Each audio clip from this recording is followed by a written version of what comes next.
ഇങ്ങോട്ട് ഇങ്ങോട്ട് right left left left left. എന്താടാ എന്തേലും ഒന്ന് ഉറപ്പിക്കടാ. ഓക്കെ ആണോ? ഓക്കെ. മുഖമൊക്കെ ഓക്കെ ആണല്ലോ, മുടിയൊക്കെ ഓക്കെ ആണല്ലോ. പറയട്ടെ. ചിരിച്ചേ. Smile please. ആക്ഷൻ. ആക്ഷൻ ഞാൻ പറഞ്ഞോളാം കേട്ടോ. ആക്ഷൻ റബിച്ച് വന്നേക്കും. Once more ready action. തെറ്റ് അത് നിന്റേതോ എന്റേതോ ആവാം, പക്ഷേ ബന്ധം നമ്മുടേതാണ്. തെറ്റ് എന്റെ ഭാഗത്താ നിന്നെ പിടിച്ച് ഇതിനകത്ത് കാണിക്കുന്നത്. അങ്ങനെയല്ല ഇത് പറയുന്നത്. അറിയത്തുള്ളൂ. നീ ഒരു ആർട്ടിസ്റ്റ് അല്ലേ?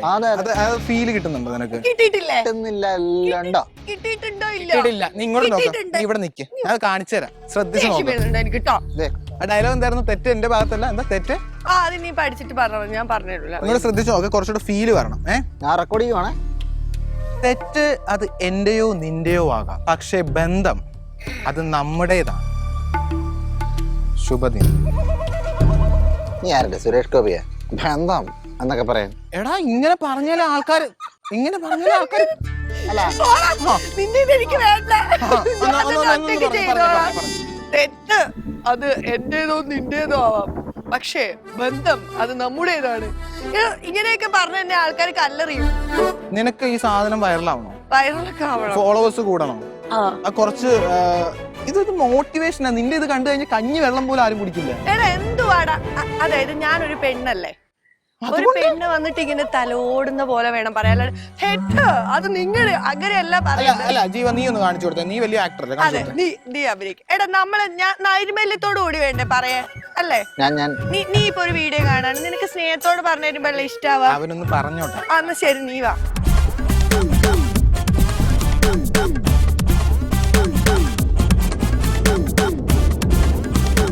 നിങ്ങളെ കൊണ്ട് ഇതൊക്കെ വല്ല നടക്കും? ഞാൻ കാരണമൊന്നുമല്ല, ഇവനാണ് മൊത്തം എന്നെ തെറ്റിച്ചേ. 70 റീടേക്ക് എടുത്തോളൂ അഹങ്കാരം. എടാ ഇവനാണ് എല്ലാത്തിനും ഉത്തരവാദി.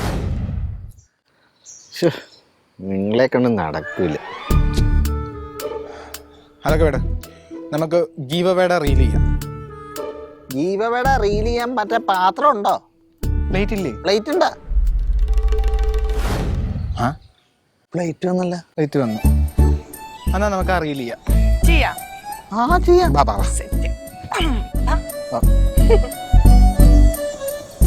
എടാ ഇത് ഓക്കെ ആണോ?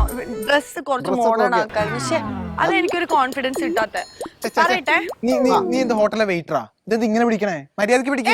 ജീവ നീ ഇതിനൊരു തീരുമാനം ഉണ്ടാക്കി. എന്നെ ഇവൻ ചെയ്യാൻ വിടുന്നില്ല. ഇങ്ങനെ ബോഡി ഷേമിങ് ചെയ്തോണ്ടിരുന്ന ഞാൻ എങ്ങനെ മര്യാദക്ക് ചെയ്യാം? ഞാൻ ബോഡി ഷേമിനല്ല, കുറച്ച് നല്ല ഭംഗിയായിട്ട് വരട്ടെ എന്ന് വിചാരിച്ചിട്ടാ. പിന്നെ ഡയലോഗും നല്ല ഉള്ളിന്ന് പറയണം, ആൾക്കാർക്ക് ഷെയർ ചെയ്യാൻ തോന്നണം കേട്ടാ, മെൻഷൻ ചെയ്യാൻ തോന്നണം.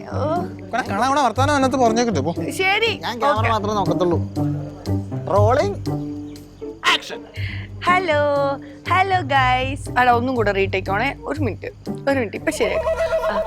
റോളിംഗ്. Hi guys. ആക്ഷൻ പറഞ്ഞില്ല. ഇതെന്താണ് ഇത്? ശരി പറയ്. ഞാൻ ക്യാമറ മാത്രമേ നോക്കത്തുള്ളൂ. Rolling action. Hello guys. അപ്പൊ നിങ്ങൾക്ക് എല്ലാവർക്കും ഇത് മനസ്സിലായോ? ഞാൻ പുതിയ ചാനൽ തുടങ്ങിയ കാര്യം നിങ്ങൾ അറിഞ്ഞോ? ഇപ്പൊ ഞാനൊരു പുതിയ സംഭവമായിട്ട് സത്യമായിട്ട് പറയാം, നമ്മുടെ പേര് പോവേ. ഒന്നാമത് ഇവിടെ മോൻ തന്നെ ഷെയർ ചെയ്തില്ല. പിന്നെ നീ കുറച്ച് മുന്നോട്ടേക്ക് ആറ്റിറ്റ്യൂഡ് വരട്ടെ, നിത്യേ ഉള്ളിന്ന് വരട്ടെ. പിന്നെ എന്തെങ്കിലും ചെയ്താലേ വീഡിയോ വൈറലാകത്തുള്ളൂ. നമ്മൾ ചെയ്താലൊന്നും ആരും കാണാം. എന്റെ പേര് ചീത്ത പേരാവും ഡയറക്ഷനിലൊക്കെ. എന്റെ പേര് കൊടുക്കണ്ട. എന്റെ പേര് കൊടുക്കണ്ട. നീ കളിച്ചോ, എന്റെ പേര് കൊടുത്തോ, എനിക്ക് കുഴപ്പമില്ല. എടാ ഇവ മനുഷ്യരെ പേടിപ്പിക്കും. ഹലോ ഗൈസ്, ഞാൻ നിത്യ. ഇതെന്റെ പുതിയ ചാനലാണ്. അപ്പൊ ഞാനൊരു ഗിവ് അവേ സംഭവമായിട്ട് ഇറങ്ങിയിരിക്കുകയാണ്. അല്ല പക്ഷെ ഇവ കാരണം എനിക്ക് ശരി ഇത് ഞാൻ സെറ്റാ. നീ പറയെടുക്കട്ടെ, ഇതിലൊരു തെറ്റൂല. എടുത്തോ. ഹലോ ഗൈസ്, അപ്പോ എന്റെ പുതിയ വീഡിയോ എല്ലാവർക്കും ഇഷ്ടമായിട്ടുണ്ടാവും വിചാരിക്കുന്നു. അപ്പൊ നമ്മുടെ പുതിയ ഗിവ് അവേ ഐറ്റം എന്താണെന്ന് നിങ്ങൾക്ക് അറിയാമോ? ഇതാ കാണൂ. ഇത് ഈ പ്ലേറ്റിന് ഒരു പ്രത്യേകത ഉണ്ട്. എടാ ഒന്നും കൂടെ ഇത് ലാസ്റ്റ്. ഇത് സെറ്റ് നീ എടുത്തോ. ഞാൻ ഒറ്റ കാര്യം പറയട്ടെ, ഇതൊന്നും ഇവിടെ കൊണ്ട് നടക്കൂല. അല്ലടാ, ഇത് ഒന്നാമത് ഈ ഒറ്റ സാധനം take പിടിച്ചോണ്ട് ഇങ്ങനെ എന്നിട്ട് ആരെങ്കിലും മെൻഷൻ ചെയ്യൂ?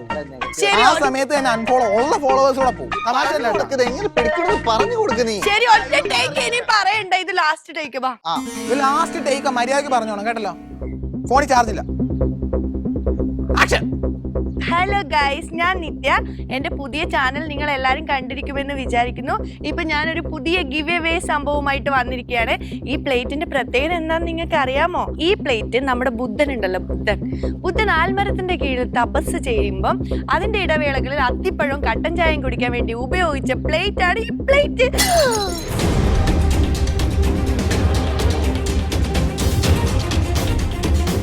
എന്റെ ഐഡിയ. ബുദ്ധന്റെ അത്തിപ്പഴം കട്ടൻ ചായ. നീ ആന്റിയെ പറഞ്ഞ് മനസ്സിലാക്ക. ഞങ്ങൾ പുതിയ പ്ലേറ്റുമായിട്ട് വരാം. ശരി.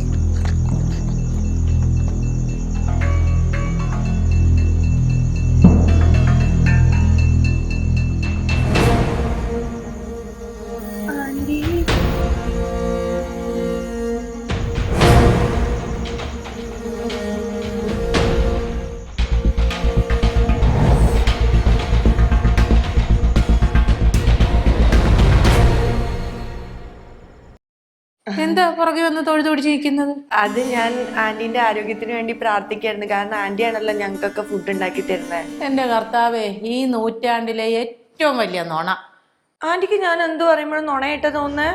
പിന്നെ ഇങ്ങനെ നട്ടാ കുരുക്കാത്ത നുണ ആരേലും പറയുവോ? അതെന്താവോ? ഞാൻ സത്യം പറഞ്ഞാലോ ആന്റി നുണയായിട്ടാ വിചാരിക്കണേ. ആന്റിക്ക് എന്തോ കുഴപ്പമുണ്ട് കേട്ടോ. എനിക്ക് എന്തെങ്കിലും കുഴപ്പമാവട്ടെ. ഇപ്പൊ വന്ന കാര്യം പറ. അതെ, എന്തോ കാര്യസാധ്യമുണ്ട്. അതെ, പ്ലേറ്റ് എന്റേത് ആന്റിയുടേതോ ആവാം, പക്ഷേ ബന്ധം നമ്മുടെ ആണല്ലോ. അതിനാ പ്ലേറ്റ് പൊട്ടിപ്പോയി. നിത്യമൊക്കെ പെട്ടെന്ന് എന്താ ഒരു പല്ലുവേദന? അത് കഴിഞ്ഞ ദിവസം ഒരു വീഡിയോ എടുത്തപ്പം പറ്റിയ പല്ലുവേദന. വീഡിയോ എടുക്കുമ്പോ വീണോ? വീണില്ല, വീഡിയോ എടുത്തപ്പോ അങ്ങനെ ഒരു പല്ലുവേദന ഉണ്ടായി. പല്ലിടിച്ചോ? ഇല്ല, പല്ലിടിച്ചില്ല, ചെറുതായിട്ട് എൻ്റെ കൈ ഒന്ന് അടിച്ചുകൊണ്ട്. എങ്ങനെ? നീ വീണ? അല്ല, ഞാൻ അത് കഴിഞ്ഞ ദിവസം ഉണ്ടല്ലോ, ഞാൻ ഒരു അടി കൊടുത്തതാ. അടിക്കേ? അല്ല പിന്നെ എന്നാത്തിന്? എന്റെ മനുഷ്യ കഴിഞ്ഞ ദിവസം അവൾക്ക് വീഡിയോ എടുക്കാനാണെന്ന് പറഞ്ഞാൽ എന്റെ പ്ലേറ്റ് വീഴിച്ചോണ്ട് പോയി. അവളോട് ഞാൻ കൊടുത്തപ്പോഴേ പറഞ്ഞു അതെ പാട് വീഴിക്കല്ലേ, പോറൽ വീഴിക്കല്ലേന്ന്. അതൊന്നും വീഴിച്ചില്ല, പക്ഷെ ആ പ്ലേറ്റ് മൊത്തത്തോടെ അങ്ങ് പൊട്ടിച്ചു കളഞ്ഞു. പിന്നെ എനിക്ക് ദേഷ്യം വരത്തില്ല, ഒരെണ്ണം അങ്ങ് ഇട്ട് കൊടുത്തു. കഴിഞ്ഞ മാസം ഞാൻ അടിക്കടി തലയടിച്ച് വീണ് പൊട്ടിയിട്ട് നിനക്ക് കുഴപ്പമൊന്നുമില്ല. ഒരു പ്ലേറ്റ് പൊട്ടിയപ്പോഴാണ് നിനക്ക് പ്രശ്നം. ഓ, എന്നെക്കാൾ വലുതാണ് നിനക്ക് ആ പ്ലേറ്റ്. ആണ്. അതെ, കാശ് മുടക്കി മേടിച്ചു വെച്ചിരിക്കണ. അതെ, എനിക്ക് ഇച്ചിരി വലുത് തന്നെ. അതൊരു കൊച്ചല്ലേ? കൊച്ചാണെന്നും പറഞ്ഞോണ്ട് അത്ര തീരെ ഇള്ള ഭാവയൊന്നും അല്ലല്ലോ. ശ്രദ്ധിക്കേണ്ട പ്രായമൊക്കെ ആയില്ലേ? 10-25 വയസ്സ് കഴിഞ്ഞതല്ലേ. അതിനെന്താ നോക്കിയാല് സൂക്ഷിക്കണമെന്ന് ഞാൻ പറഞ്ഞതല്ലേ. അപ്പൊ എന്റെ വാക്ക് കേൾക്കാതെ അത് കൊണ്ടുപോയിട്ട് പൊട്ടിച്ചു കളഞ്ഞു. എനിക്ക് ദേഷ്യം വന്നു, ഞാനൊരു അടി കൊടുത്തു. എന്താ ഇപ്പ ഈ കണക്കിന് ഞാനെന്തേ പൊട്ടിച്ചാൽ നീ എന്നെ എടുത്ത് പൊട്ടിക്കുമല്ലോ? ചിലപ്പോ പൊട്ടിച്ചെന്നിരിക്കും, തല അടിച്ച് പൊളിച്ചെന്നിരിക്കും. സഹിക്കാൻ പറ്റുന്നവർ എന്റെ കൂടെ ജീവിച്ചാൽ മതി. അല്ലേ എന്നെ ചോദ്യം ചെയ്യാൻ വന്നിരിക്കുന്നു. ആഹാ, അത് കൊള്ളാമല്ലോ. നാഗവല്ലിയുടെ വേറൊരു വേഷൻ. എൻ്റെ പേരിലൊരു ഇൻഷുറൻസ് എടുക്കണം ഇവളെ കൂടെ ജീവിക്കുന്നതിന്. അല്ല വേണ്ട, ഞാൻ തട്ടിപ്പോയാലും ഇവക്കത് കിട്ടും, ഇവള് സുഖിച്ച് ജീവിക്കും. അങ്ങനെ ഇപ്പം വേണ്ട. എനിക്ക് ശരിക്കും അവാർഡ് തരണം ഈ താടകയുടെ കൂടെ ജീവിക്കുന്നതിന്.